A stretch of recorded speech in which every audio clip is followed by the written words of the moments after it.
Le métier de policier est difficile et comporte de sérieux risques. Dans cette vidéo, nous allons examiner 5 des décès les plus tragiques de l'histoire de la police. Des histoires réelles d'agents confrontés à des dangers mortels et qui ont payé de leur vie. Ces récits illustrent la dure réalité de ce que signifie protéger et servir.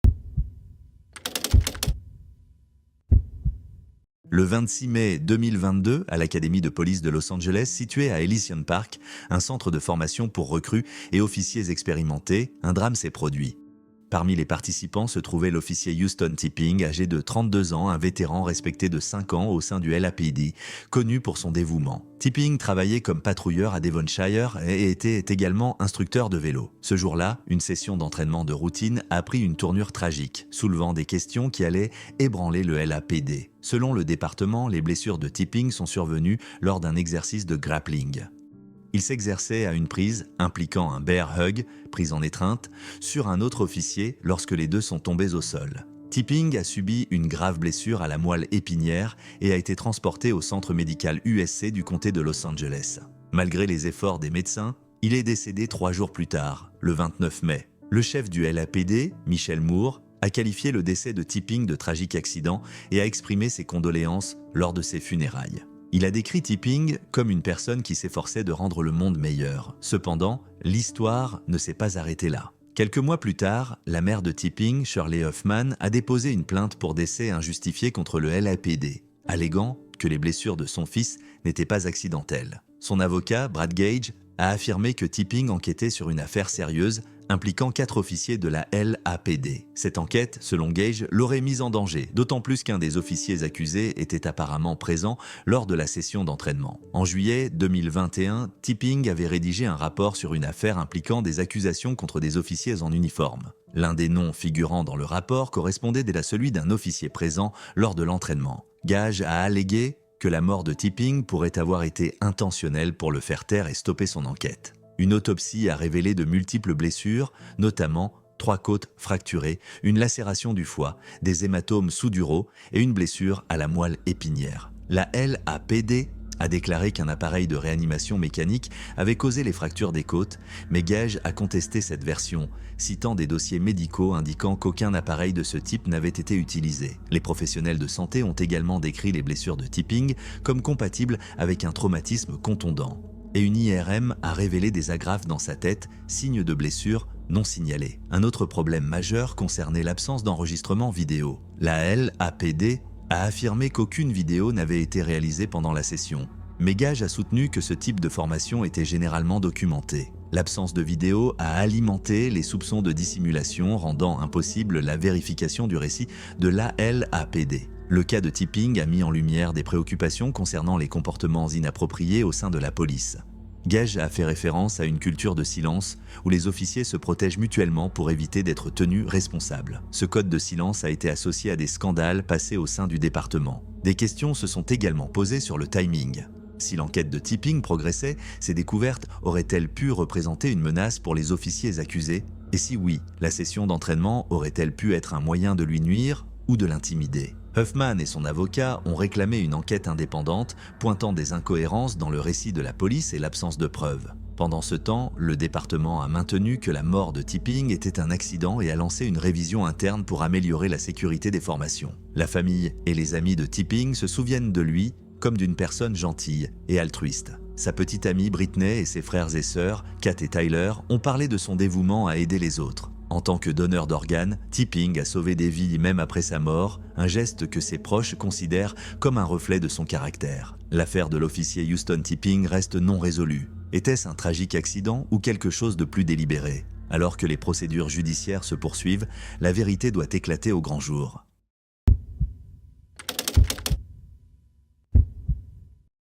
C'était un lundi matin calme de novembre 2024 à East Charlotte, en Caroline du Nord, quand la tragédie a frappé. Les officiers se préparaient à exécuter un mandat d'arrêt contre Terry Clark Hughes, âgé de 39 ans. Hughes, un criminel recherché pour possession illégale d'armes à feu et pour 2 chefs d'accusation de fuite face aux forces de l'ordre, se trouvait chez lui, sur Galway Drive. Les policiers ne pouvaient imaginer les événements dévastateurs qui allaient suivre. L'équipe des fugitifs du US Marshals était sur place, composée d'agents de plusieurs agences. Samuel Poloche et William Elliott du département des services correctionnels de Caroline du Nord, Thomas Weeks, adjoint du US Marshal, et Joshua Heyer de la police de Charlotte-Mecklenburg. Ces agents expérimentés étaient pleinement conscients des risques liés à leur métier. Le plan était simple, sécuriser les lieux et approcher prudemment la maison. Cependant, Hughes a ouvert le feu depuis l'intérieur avec un fusil de haute puissance. Le bruit des tirs a brisé la tranquillité du quartier alors que Hughes a tiré plus de 100 balles sur les agents. Samuel Poloche et William Elliott furent les premiers touchés, s'effondrant sous les yeux de leurs collègues qui tentaient de leur porter secours. Malgré leurs efforts, la pluie de balles a également atteint Thomas Weeks et Joshua Heyer. La situation a dégénéré en une fusillade prolongée, les officiers cherchant refuge tout en tentant de neutraliser Hughes. Un voisin, Sang Cho-yoon, a capturé le chaos avec son téléphone. Coincé hors de chez lui sans ses clés, il a supplié les officiers de l'aider, mais on lui a conseillé de chercher un endroit sûr. Les échanges de tirs ont continué pendant des heures avant que Hughes ne soit finalement neutralisé, mais pas sans de lourdes pertes. 4 agents ont perdu la vie ce jour-là. Samuel Poloche, William Elliott, Thomas Weeks et Joshua Heyer. Leur disparition a choqué la communauté policière et la ville. L'officier Joshua Heyer, un vétéran de 6 ans du département de police de Charlotte-Mecklenburg, était connu pour son engagement envers la sécurité publique et sa compassion. Sergent de première classe dans la garde nationale de l'armée de Caroline du Nord, il laisse derrière lui sa femme, Ashley, et leur fils de 3 ans, Andrew. Un service commémoratif s'est tenu à l'église First Baptist dans le centre-ville de Charlotte pour honorer le sacrifice d'Heyer. Un cercueil tiré par un cheval a transporté son corps, tandis que les rues étaient débordées de membres de la communauté agitant des drapeaux. À l'intérieur, Ashley a prononcé un discours émouvant, partageant des souvenirs de leur vie commune. Leur fils Andrew a salué une photo de son père défunt, un rappel poignant de la perte personnelle derrière cette tragédie. Les autres agents tombés au combat ont été honorés pour leur dévouement et leur service. Samuel Poloche, un vétéran de 14 ans, faisait partie de l'unité des opérations spéciales et du renseignement du NCDAC. Il laisse derrière lui une épouse et 2 enfants. William Elliott, également vétéran de 14 ans, était reconnu pour son travail méticuleux et son engagement envers la sécurité publique. Thomas Weeks, avec 13 ans de service au sein des US Marshal, avait auparavant travaillé pour les douanes et la protection des frontières. Il était un mari aimant et père de 4 enfants. Cette journée tragique reste l'un des incidents les plus meurtriers pour les forces de l'ordre depuis 2016. Au total, 8 agents ont été blessés, certains gravement. Parmi eux, les officiers du CMPD Chris Tolley, Michael Giglio, Jack Blowers et Joshua Campbell ont survécu, mais devront affronter une récupération physique et émotionnelle. Le caporal Casey Hoover de la police de Statesville et membre de l'équipe a également été blessé, mais devrait se rétablir complètement. Alors que la communauté est en deuil, des questions surgissent sur ce qui a conduit à une telle issue.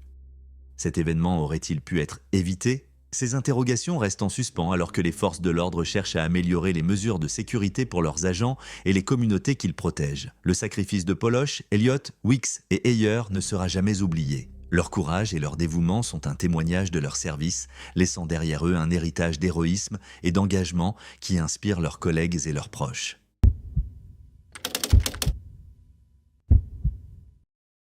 C'était un après-midi ensoleillé de septembre 2024 dans le Queensland, en Australie. Le sergent-chef Brendan Wiblen, un officier de police très respecté âgé de 58 ans, participait à la Wall-to-Wall Ride for Remembrance, un événement caritatif annuel en mémoire des policiers décédés en service.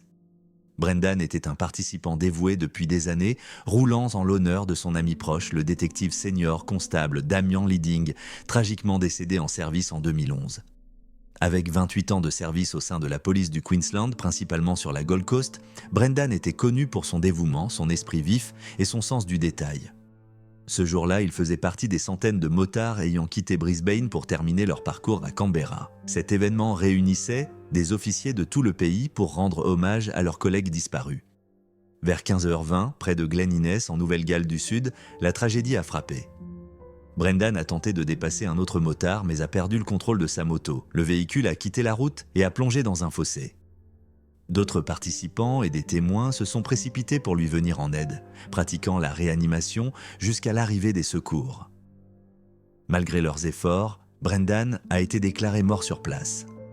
La nouvelle de son décès a provoqué une onde de choc au sein des forces de police du Queensland et dans la communauté. L'assistant commissaire Brian Swan a exprimé la douleur ressentie par les collègues et amis de Brendan. Il a assuré que leurs pensées allaient à ses proches en cette période difficile et a souligné que la famille de la police restait unie dans cette épreuve, promettant un soutien total à sa famille. Le commissaire de police du Queensland, Steve Golchevski, a décrit cette perte comme dévastatrice, d'autant plus compte tenu de la raison de l'événement. Il a souligné que perdre Brendan lors d'une balade dédiée aux policiers tombés était déchirant pour tous, en particulier pour ses collègues de la Gold Coast avec qui il travaillait au quotidien. L'impact de cette perte a été profondément ressenti parmi ses compagnons de route, nombreux à avoir partagé des éditions précédentes de l'événement avec lui. Shane Pryor, président du syndicat de la police du Queensland, a mis en avant la loyauté et le dévouement de Brendan, le qualifiant d'homme intègre qui roulait pour honorer la mémoire de son ami Damian Leading. Pryor a noté que Brendan était profondément respecté et qu'il manquerait énormément à ses collègues et à la communauté. Malgré la tristesse, la wall-to-wall ride s'est poursuivie avec le soutien de la famille de Brendan. Les motards se sont arrêtés à Armidale pour réfléchir et rendre hommage, rejoints par des policiers de Nouvelle-Galles du Sud. Le parcours devait se terminer à Canberra pour la Journée nationale de la mémoire des policiers, le 29 septembre. Le ministre de la police du Queensland, Mark Ryan, a abordé cette tragédie en reconnaissant la perte immense. Il a souligné qu'il était presque inconcevable de perdre un officier lors d'un événement destiné à honorer leurs collègues disparus. Ryan a affirmé que la famille policière apporterait un soutien indéfectible à la famille de Brendan et à ses camarades motards. La famille de Brendan a exprimé son souhait que la balade se poursuive en son honneur, reflétant son engagement à se souvenir des policiers du tombé. Son fils Liam, qui l'avait accompagné lors de précédentes éditions, a été profondément marqué par la disparition soudaine de son père. Les hommages ont afflué de toute la communauté.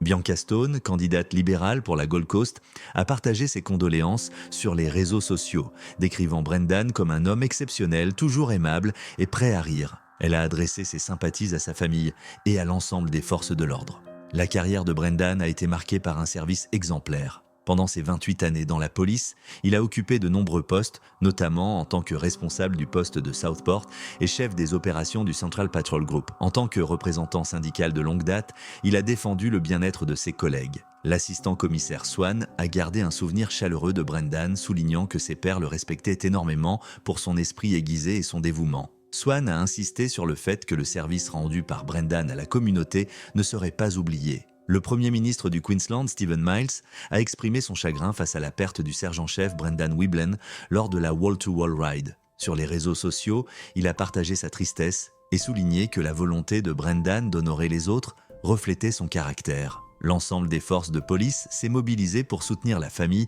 et les collègues de Brendan, unis dans le deuil de sa disparition. En août 2024, à Washington, D.C., Wayne David, un officier de police de 52 ans du Metropolitan Police Department, était en service. Depuis plus de 25 ans, il avait consacré sa carrière à la protection de la communauté, se spécialisant dans le retrait des armes à feu illégales des rues. Ce jour-là, il participait à une opération qui allait tragiquement être sa dernière. Tôt dans la matinée, des agents avaient remarqué un homme au comportement suspect.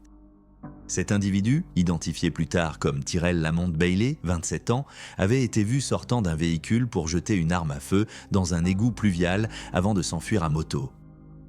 Les agents de l'unité de suppression des vols avaient immédiatement commencé à récupérer l'arme. Wayne David, réputé pour son expertise dans ce domaine, avait pris en charge la tâche. Alors qu'il travaillait minutieusement pour extraire l'arme de l'égout, un tragique accident s'est produit. L'arme a été accidentellement déclenchée et Wayne a été touché à la tête. La scène est rapidement devenue chaotique alors que ses collègues tentaient de lui porter secours. Transporté en urgence à l'hôpital, Wayne a succombé à ses blessures malgré les efforts déployés pour le sauver. Sa mort a bouleversé la ville et l'Union de la police de D.C. a rapidement confirmé son décès. Lors d'une conférence de presse, le chef adjoint exécutif, Jeffrey Carroll, a décrit Wayne comme un véritable héros pour le district de Columbia. La mort de Wayne a déclenché une vaste chasse à l'homme pour retrouver Tyrell Bailey, l'individu ayant jeté l'arme. Décrit comme un homme avec de longues dreadlocks, vêtu d'un t-shirt blanc et d'un short bleu, Bailey a vu sa photo largement diffusée par la police. Une récompense de 60 000 $ a été annoncée pour toute information menant à son arrestation.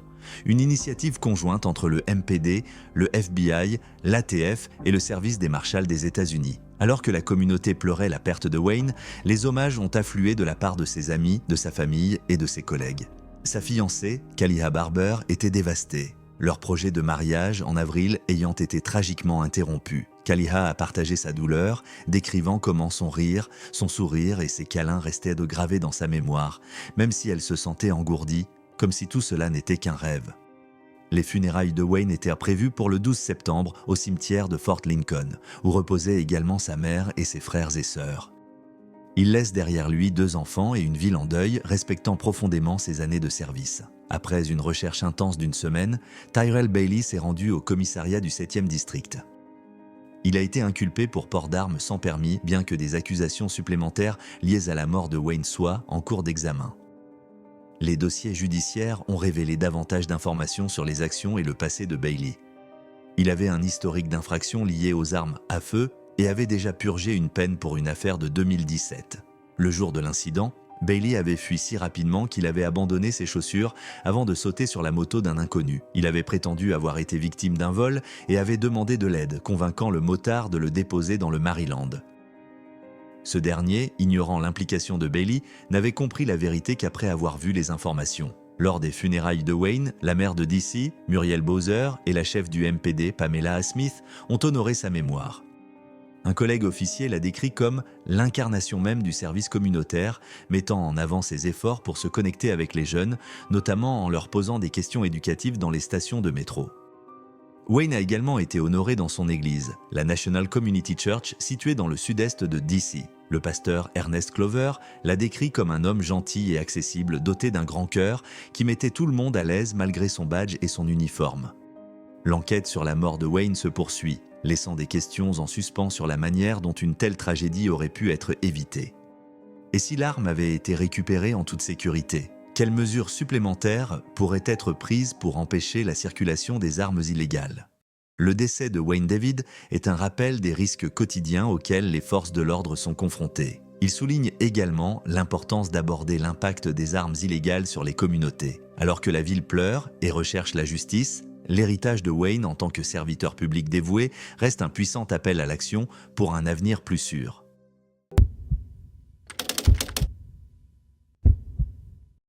Le 3 avril 2019, à Hampden, dans le Maine, Benjamin Campbell, un détective de 31 ans de la police d'État du Maine, était en service ce matin-là. Reconnu pour son dévouement et sa compassion, Campbell était profondément respecté par ses collègues et aimé de sa famille. Il était marié à Hilary et avait un fils de 6 mois, Everett, qui était au centre de son univers. Ce matin-là, les routes verglacées rendaient les conditions de conduite dangereuses. Vers 7h30, Campbell remarqua un véhicule qui avait dérapé sur l'Interstate 95. Fidèle à sa nature, il s'arrêta pour aider, veillant à la sécurité du conducteur. Là où beaucoup seraient passés sans s'arrêter, l'instinct de Campbell était toujours d'aider. Alors qu'il se tenait à l'extérieur de sa voiture de patrouille, le drame survint. 2 roues se détachèrent d'un camion transportant du bois qui passait à proximité. L'une des roues y roula sans danger dans le terre-plein central, mais l'autre heurta Campbell. Les secours arrivèrent rapidement et firent tout leur possible pour le sauver. Mais Campbell fut déclaré mort plus tard au Northern Light Eastern Maine Medical Center. La nouvelle de son décès se répandit rapidement, choquant la communauté et tout l'État. La gouverneure Janet Mills exprima ses condoléances, décrivant l'État comme bouleversé par la perte du détective Benjamin Campbell. Elle souligna combien sa mort mettait en lumière les risques quotidiens auxquels font face les agents des forces de l'ordre. Au départ, la mort de Campbell fut qualifiée d'accident malheureux. Cependant, une enquête révéla que de la négligence avait contribué à l'incident. Les roues qui avaient causé l'accident avaient été mal fixées lors d'une inspection préalable. L'inspecteur responsable reçut une suspension de 6 mois. Mais aucune charge criminelle ne fut retenue contre la société de transport ou l'inspecteur. Campbell avait servi dans la police d'État du Maine pendant 9 ans et faisait partie de l'unité des polygraphes. Ses collègues le décrivaient comme un officier optimiste et dévoué, fier de son travail et de sa famille. Son altruisme et son engagement à aider les autres faisaient de lui un modèle. Des milliers de personnes se rassemblèrent pour honorer sa mémoire lors de ses funérailles à la Cross Insurance Arena de Portland. Des agences de police des États-Unis et du Canada, y compris la Gendarmerie royale du Canada, assistèrent à la cérémonie. Cet hommage reflétait la perte profonde ressentie par ceux qui le connaissaient.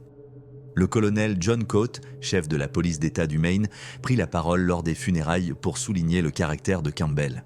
Il déclara que ne pas s'arrêter pour aider n'aurait jamais traversé l'esprit de Campbell et reconnut qu'il surmonterait cette perte, mais qu'ils ne seraient plus jamais tout à fait les mêmes. Ces paroles reflétaient le profond chagrin partagé par la famille et les collègues de Campbell. Les collègues de Campbell se souvenaient de lui comme d'une personne qui trouvait de la joie dans son travail et inspirait les autres par sa positivité. Un collègue, Terry James, évoqua son impact en disant que si quelqu'un doutait un jour de ce qui était juste, il suffisait de se rappeler que Ben Campbell le faisait et cela suffisait comme raison pour suivre son exemple. Hilary Campbell, l'épouse de Benjamin, prononça un message émouvant lors de la cérémonie, exprimant sa gratitude envers la communauté pour son soutien. Parlant directement de son mari, elle partagea son profond amour et promit d'élever leur fils avec la même vision positive de la vie que son père. Elle ajouta que Benjamin avait été son héros bien avant ce jour tragique. Ces paroles reflétèrent la perte personnelle immense qu'elle et leur fils subissaient. L'élan de soutien de la communauté démontra l'importance de l'unité en ces moments difficiles. L'histoire de Campbell devint un rappel des sacrifices des forces de l'ordre et des conséquences des négligences. 2 ans plus tard, le Maine continua d'honorer la mémoire de Campbell. Les drapeaux furent mis en berne en son honneur et les discussions sur la sécurité routière se poursuivirent. Les enquêteurs confirmèrent que Campbell avait suivi les protocoles appropriés en aidant le conducteur en détresse, soulignant l'importance des inspections rigoureuses des véhicules pour prévenir de telles tragédies. Le Maine connaît environ 1100 accidents impliquant des véhicules commerciaux chaque année, avec une augmentation des décès depuis 2014. Beaucoup de ces incidents résultent de négligence, comme un entretien inadéquat ou un manque de contrôle de sécurité. Les problèmes courants incluent les défaillances d'équipement, l'inexpérience des conducteurs et des pratiques dangereuses, entraînant des conséquences souvent dévastatrices. Le décès du détective Benjamin Campbell illustre les risques auxquels les forces de l'ordre sont confrontées et l'importance de la responsabilité pour prévenir les accidents. Son héritage perdure dans la mémoire de ceux qui l'ont connu et dans les efforts pour rendre les routes plus sûres pour tous. En réfléchissant à son histoire, des questions subsistent. Et si les roues avaient été correctement inspectées ? Et si le camion avait été mieux entretenu? Ces interrogations non résolues mettent en lumière l'équilibre entre le destin et la responsabilité, ainsi que la nécessité de donner la priorité à la sécurité. La vie et les actions du détective Campbell continuent d'inspirer, nous rappelant l'importance de la vigilance et de la compassion dans notre quotidien.